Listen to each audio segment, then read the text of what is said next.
नमस्कार। मैं सुनीता कथा मंथन में आप सबका स्वागत करती हूँ। कथा मंथन में आज सुनिए अमरकांत जी की कहानी 1.25 रुपये। अमरकांत जी की अन्य कहानियाँ आपको हमारी प्लेलिस्ट से मिल जाएंगी, लिंक आपको आई बटन में मिल जाएगा।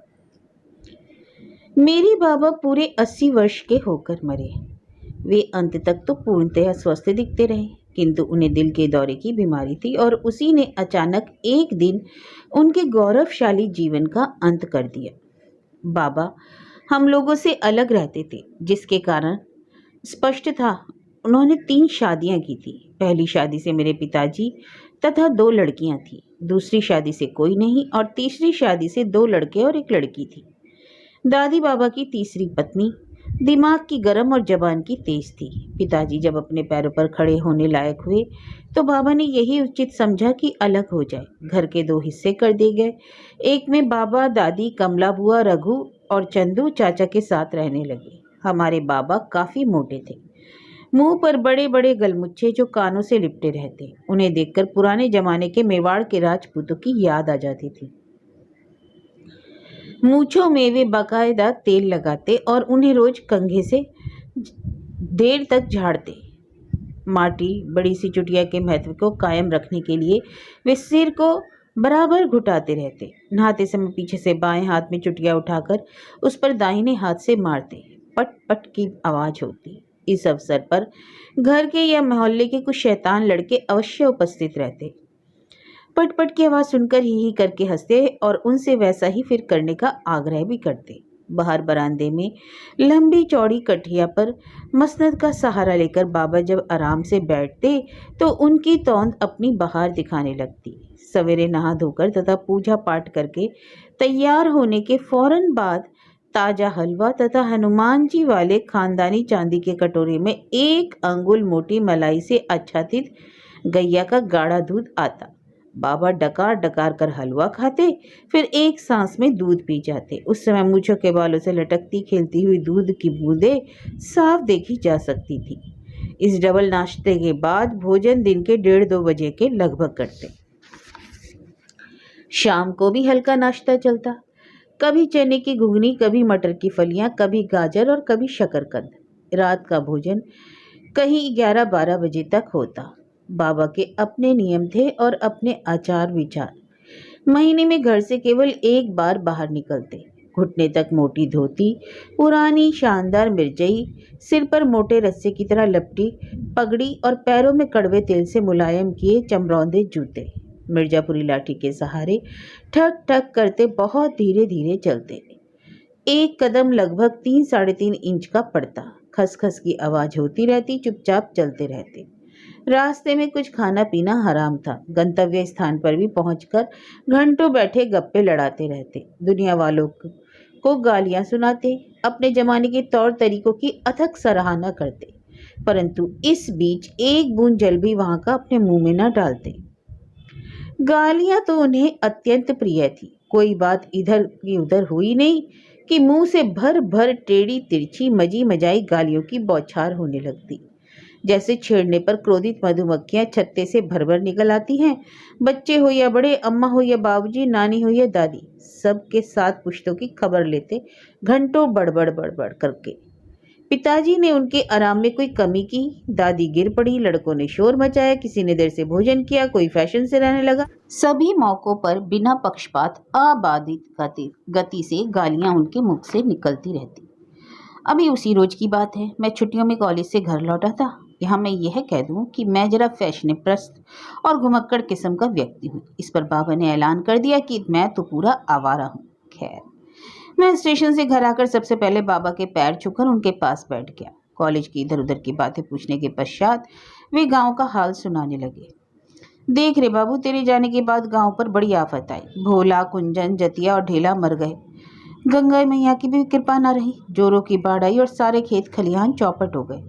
कलयुग आ गयो है, आपस में भी प्रेम नहीं रहा। गुंडे लफंगे बढ़ रहे हैं। यह चंदू बड़ा आवारा निकला, हमेशा फौजदारी करने को तैयार रहता है। बहू बेटियों की तो इज्जत ही नहीं करता है, उनकी इज्जत को इज्जत नहीं समझता। साले की खोपड़ी पर एक लठ पड़ जाए तो सारी लफंगाई हिरन हो जाए। इतना कहकर बाबा अचानक मेरी तरफ घूरने लगे, फिर कड़ी आवाज में बोले, और तू ही कौन अच्छा है? आवारा तो तू भी है, नालायक गधा कहीं का, चुपचाप सुन रहा है। तेरे लक्षण क्या अच्छे हैं? तो चंदू से भी 2 गज आगे है। निकल जाए यहाँ से साले। तब मैं यह सोचता कि बुढ़ा पागल हो गया, भीतर चला गया था। वे एक बड़ी भारी समस्या थी। बाहर बरामदे में वे बैठते, परंतु घर में कहाँ क्या हो रहा है इसके प्रति सर्वदा उनका आकर्षण एवं सतर्कता बनी रहती। कहाँ दूर घर में खट हुआ, बाबा चिल्ला पड़े, क्या हुआ रे? कौन सुनता है, पर वह कि बड़बड़ाए जा रहे हैं। कोई साला नहीं सुनता, जरूर थाली गिराई होगी, घर को चौपट कर देंगे। यह बुढ़िया यानी कि दादी, यह बुढ़िया साली भी नहीं बोलती, कब से चिल्ला रहा हूँ। और कोई बाहर जाने को हुआ तो उसे ललकारा, कोई वही अनजान में जरा सी हंस पड़ी तो उसे गाली दे दी। सामने से चुपचाप जाने पर प्रत्येक अनजान व्यक्ति का नाव गांव पूछा, कोई भैंस हो खुद भी कूद पड़ते। कोई घटना उनकी आलोचना से नहीं बचती थी। कोई भी व्यक्ति उनकी पूछताछ और जांच पड़ताल का खतरा उठाए बिना सामने से नहीं गुजर सकता था। एक ही जगह से कई कई मोर्चे संभालते थे। उनके मारे घर के लोगों की नाक में दम था, कभी कोई शांति से नहीं बैठ सकता था और इसलिए शायद लोग उन्हें मन ही मन कोसते थे। घर की औरतें फुसफुसाती, बुढ़ा को एक की जीभ रखता है, मौत भी नहीं आती उसे, घंटों चिल्लाते रहते हैं और सब कान में तेल डाले बैठे रहते हैं। रात को प्यास लगने पर पानी देने वाला कोई ना मिलता। कांपते कर्राते बुढ़ा इसी तरह बर्राता रहता, कौन उठे। बेचारे हार कर अपने आप ही उठते, धीरे धीरे किसी तरह घड़े के पास जाते और गटर गटर पानी पीते। सिर में दर्द होने पर लौंग पीसकर लगा दी जाती, चलो छुट्टी हुई, फिर कोई पास ना फटकता। बुढ़े को बकने चकने तो छूट मूट का बहाना किए रहता है। अब किसी में उनका सेवा सत्कार करने का उत्साह शेष नहीं था। उसकी भी एक हद और मियाद तो होती ही है, जिसे बाबा अपनी लंबी उम्र के कारण पार कर गए थे। पिताजी और चाचा जी कितना ध्यान देते, उनके तो अपनों ही झंझट थे। उनके पुत्र पुत्रियां पौत्र पौत्रियां हो गए थे और उनका प्यार इतना बटा हुआ था कि बाबा के लिए शायद ही कुछ बचा हो। वह प्यार उस समय पानी के बुलबुले की तरह प्रकट होता जब कोई असाधारण घटना घट जाती, जैसे उन्हें कहीं चोट आ जाती या ज्वर आ जाता या पेट में शूल उठता। पिताजी या कोई चाचा जी ध्यान आने पर कहते, अरे बहू हल्दी गर्म करके लगा दे या तुलसी का काढ़ा पिला दे। तुम अपनी देह की परवाह नहीं करते, थोड़ा टहल ही लिया करो। यह कहकर भीतर या बाहर किसी को जैसी भी जरूरत हो चले जाते। बहुत देर बाद एक छोटी सी लड़की आती और कहती, लो बाबा लगा लो या ये पी लो। जवान बहुओं और लड़कियों को पास आने के लिए इसलिए एतराज था कि बाबा हमेशा डकारते रहते और खाँव खाँव करके खांसकर वहीं जमीन पर थूकने लगते। बाबा रे बाबा, कौन जाए बाहर। उनकी उम्र इतनी अधिक हो गई थी कि लोग साफ साफ ईमानदारी से कह देते, अब उनके आराम से प्राण निकल जाएं तो अच्छा हो। कभी पिताजी या चाचा जी कहते, काका अब तो यही अच्छा है कि हौसले से तुम्हारा क्रियाक्रम करूं, और बाबा इस पर दब्बू बोलने वाले की तरह सिर हिलाते, जो भरी महफिल में अपने झूठ का भांडा फोड़ होने पर जी हाँ करता है, जैसे बाबा के पास अपने जिंदा रहने के पक्ष में कोई दलील ना हो और वे कोई अपराध करते हुए रंगे हाथों पकड़े गए हों। और बड़े लोग बाबा के प्रति जितने लापरवाह थे, उतनी ही बच्चों को उनमें दिलचस्पी थी। दिन भर वे उनके चारों ओर मंडराया करते और बाबा जितना उन बच्चों के हंगामे और नाज नखरे बर्दाश्त करते, उतना घर का कोई नहीं। उन्होंने उन्हें सिर पर चढ़ा रखा था। दूध से भरा गिलास पटक बाल्टी के साफ पानी को खराब कर अम्मा की साफ साड़ी में मिट्टी से सने हाथ पहुंच वे सरपट बाबा के पास भाग आते और वहां किसी का बस न चलता। उन्होंने कह दिया था, खबरदार लड़कों को कोई ना मारे, किसी ने हाथ चलाया तो मुझसे बुरा कोई ना होगा। सचमुच तब वे बड़े बुरे हो जाते। किसी ने कहा नहीं कि अम्मा या दीदी ने मारा है कि वे आपे से बाहर हो जाते। लड़के को हाथ पकड़कर गुस्से से कांपते सीधे भीतर चले जाते और ललकार उठते, किसने मारा मुन्ना को? आए सामने तो हाथ तोड़ दूं। बार बार कहता हूं कि बच्चों को ना मारो, लेकिन कोई सुनता ही नहीं। बहू तुम एक बात साफ साफ सुन लो, अगर तुमने आगे लल्लू पर हाथ उठाया तो तुम्हारा गला मरोड़ दूंगा, किसी साले की ना सुनूंगा। यह बड़बड़ बहुत देर तक चलती रहती। बड़ी मुश्किल तो यह थी कि वे सभी लड़कों से खोद खोद कर पूछते, किसी ने तुझे कुछ कहा तो नहीं, मारा तो नहीं? इससे कोई मतलब नहीं कि आज मर है या कल, बस मारा है कि नहीं बस। और लड़के तो लड़के ही ठहरे। यदि सामने हलवे का कटोरा या नमकीन की तश्तरी हुई तो उनके लिए मारने या लगभग मारने की सही कोई बात कह जाना कुछ कठिन नहीं। और तब घर सिर पर।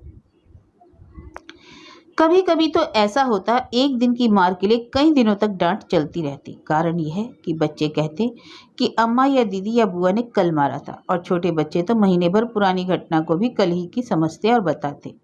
और बाबा समझते कि जिस घटना के लिए कल डांट चुके हैं उससे कोई भिन्न बात हो गई है। उनके वाक्यवान निकलने लगते और घर के लोग स्तंभित हो जाते कि बेबात की बात पर बुड्ढा आफत मचाए दे रहा है। खाने के समय तो गदर सा मच जाता। बाबा जब तक सब बच्चों को बुला न लेते खाने में हाथ न लगाते। बुलाने की अक्सर उन्हें जरूरत ही न पड़ती। वे खुद लालची पिल्लों की तरह उनके खाने के समय नामालूम कहाँ से किस कोने से भर भर इकट्ठे हो जाते। सबसे छोटे बच्चे मुन्नी और शेखू उनकी गोद में डट जाते। अन्य थाली के सामने दाएं और बाएं अक्सर जगह के लिए युद्ध हो जाता। बाबा के पास मैं बैठूंगा या कल यहाँ मैं बैठा था। बाबा किसी तरह समस्या को हल कर देते। फिर खाने के दौरान भी महान कठिनाइयां उपस्थित हो जाती। कोई रोटी खाते खाते वहीं चावल सान देता तो दूसरा हाथ पर पटक उठ जाता कि मैं इधर नहीं खाऊंगा, उसने चावल सान दिया। अपनी तरफ भात कौन खींचे, आलू की तरकारी कितनी खाए, घी की दाल का कितना उपयोग करे। इन प्रश्नों पर भी गंभीर मतभेद हो जाते और फौजदारी तक की नौबत आ जाती। इन 2 वर्ष की छोटी मुन्नी सत्याग्रह कर देती। उसको ऐतराज होता कि बाबा शेखू या श्याम को पहले क्यों खिलाते हैं। वह बाबा की छाती पर नन्हे नन्हे हाथों से मारने से अपना हाथ पैर पटकने लगती। परंतु बाबा इन बखोड़े से जरा भी विचलित न होते और सभी समस्याओं की अहिंसात्मक तरीकों से हल करते। अगर कोई लड़कों से कहता भागो बाबा को खाने दो, तो अपना ही अहित करता। बाबा कहते क्यों भागे, तू भाग जा, और वे वहां से उसे हटाकर ही मानते। बाबा की एक और आदत थी, वे रोज स्टेट में 1 या सवा रुपए की रेजगारी बांधते जो लड़कों के लिए सुरक्षित रहती। यूं तो बाबा एक नंबर के कंजूस थे। उनके पास 4-5 हजार रुपए थे, किंतु किसी भी महत्वपूर्ण मौके पर उन्होंने उन रुपयों में से 1 पाई भी नहीं निकाली। घर का काम चूल्हे भाड़ में जाए, वे रुपए अपनी जगह पर बने रहते। घर की और प्रकार की फिजूल खर्चियों पर वे बड़बड़ाया करते। किंतु जहां तक बच्चों के लिए टेट में 1 या सवा रुपया बांधने का प्रश्न था, इसमें जरा भी भूल चूक नहीं होने देते। वे टेट में पैसे खुद कभी ना निकालते। बच्चे उनके शरीर पर कूदकर कमर में हाथ डालते और पैसे निकालते। कभी कभी नन्हे नन्हे हाथों से पैसे ना निकलते तो बाबा उन हाथों पर अपना हाथ रखकर निकलवाते, जैसे उसका सब श्रेय बच्चों को ही हो। पैसे निकालते समय उनकी आंखें चमक उठती। यद्यपि पे झूठी गंभीरता से कोसते जाते, अरे क्या करता है लल्लू, क्या करती है रे मुन्नी, मुझे पल भर को भी चैन नहीं, तुम शैतानों के मारे, कौन सुनता है। और अंत में पैसों का समान वितरण होता।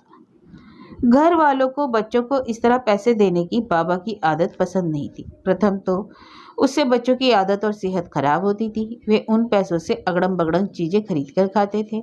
इसके अलावा एक दूसरा पहलू था। दोनों खानदानों के लोग यह सोचते कि बूढ़ा जो कुछ इकट्ठा कर सका है वह झूठ मूठ पानी की तरह बहा रहा है। मरने तक तो शायद एक कौड़ी भी ना बचे। लोग बाबा से कहते तुम नाहक पैसे बर्बाद करते हो, इससे लड़के चौपट हो जाएंगे। परंतु बाबा ने इन बातों पर कभी कान नहीं दिया। उन दिनों बाबा की तबीयत गिरी हुई थी। वे कमजोर हो गए थे और रात को बुरी तरह कर्राते थे। प्रथम बार जैसे उन्हें दिल का दौरा हुआ था वैसे ही आसार नजर आते थे। मुझे याद है कि इतवार का दिन था। रोज की तरह बच्चे पैसे लेने को इकट्ठे हुए। कई हाथ लगे टेंट में। हरी अभी नहीं आया था, वह भी आ गया। वह खुशी से चिल्ला उठा और बाबा के सिरहाने पहुंचने के लिए पास में रखे स्टूल पर चढ़ गया।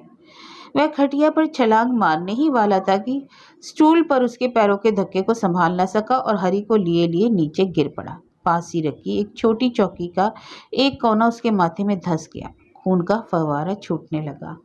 बाबा हाय हाय कर उठे। चारों ओर शोर मच गया। लोग दौड़े आए। बेहोश हुए हरी को लेकर 2 व्यक्ति अस्पताल गए। औरतें चीख चिल्ला रही थी। हरी के अस्पताल से वापस आने पर ही कुछ शांति हुई तो लोग बाबा को बुरा भला कहने लगे। हरी मेरा ही लड़का है। मुझे बाबा पर सख्त क्रोध आ रहा था। पिताजी रुखाई से बोले, काका तुम लड़कों में लड़के बन जाते हो। इन सालों को ऐसा सिर चढ़ा रखा है कि पूछो मत। हरी तो किसी का कहना मानता ही नहीं। किसी दिन जान से हाथ धो बैठेगा, ऐसे ही चलता रहा तो। बाबा जैसे अपराध किया हो धीरे से बोले, मैंने क्या किया है भाई? मैं खार खाए बैठा था, अवसर पाते ही भभक पड़ा। अगर तुम साफ साफ सुनना चाहते हो तो मुझसे सुनो। यह सब तुम्हारे ही कारण हुआ है बाबा। तुमने उन्हें सभी प्रकार की छूट दे रखी है। वे चाहे जो करे, कोई कुछ बोल नहीं सकता। यह भी कोई बात हुई? अरे मैं उसका बाप हूं, पर हरी मेरे कहने में जरा भी नहीं है। सारी खुराफत की जड़ वह पैसा है। यह मुझे कतई पसंद नहीं। तुम पैसा देना बंद कर दो तो सारी गड़बड़ी समझ खत्म हो जाए। किवाड़ की आड़ में खड़ी कुछ औरतों ने आपस में आलोचना की। ठीक ही तो है, पैसे देने के कारण ही तो यह सब हुआ है। बाबा जी पैसा देना बंद कर दे तो सब ठीक हो जाए।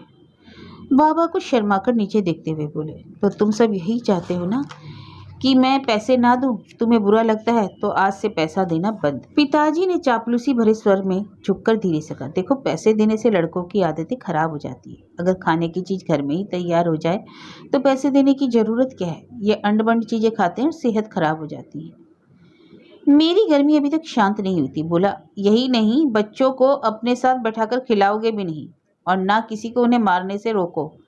देखता हूँ कि वे चौपट होते जा रहे हैं। ऐसी ही हालत रही तो लिखे के पड़ेंगे क्या? आवारा जरूर हो जाएंगे। बताओ, आज हरी मर जाता तो? साफ बात तो यह है कि तुम टेट में पैसे बांधा ही ना करो। बाबा जैसे जबरदस्ती बोले, हाँ रे लल्लू, समझ गया। क्या मुझे उल्लू समझ रखा है? देखना अब कोई सलाह मेरे पास फटकने नहीं पाएगा। तुम उन्हें डांट दिया करो और जरूरत पड़ने पर मार भी दिया करो काका। सब इसी तरह ठीक होंगे। पिताजी जैसे गदगद होकर बोले।